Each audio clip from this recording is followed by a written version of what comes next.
Guys, അപ്പോൾ നമുക്ക് easy ആയിട്ട് ഉണ്ടാക്കാൻ പറ്റിയ ഒരു സാമ്പാർ റെസിപ്പി ഉണ്ടല്ലോ. മക്കൾക്കൊക്കെ സ്കൂളിലേക്ക് കൊടുത്തു വിടാനായിട്ട് എളുപ്പത്തിൽ ഉണ്ടാക്കാൻ പറ്റിയ ഒരു റെസിപ്പിയാണ് കേട്ടോ.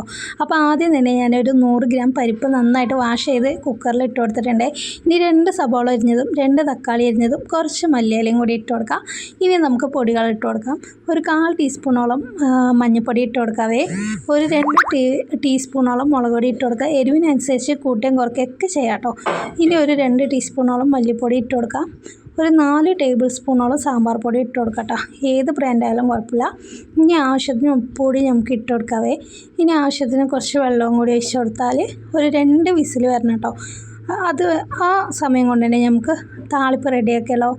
അപ്പോൾ എന്തായാലും ഒന്ന് ട്രൈ ചെയ്ത് നോക്കട്ടോ. അപ്പോൾ ഇതിനൊരു പാൻ വെച്ച് കൊടുത്തിട്ടുണ്ട്. അതിലോട്ട് വെളിച്ചെണ്ണ ഒഴിച്ച് കൊടുത്തിട്ടുണ്ട്. കടുക് പൊട്ടിച്ച് കൊടുക്കുക.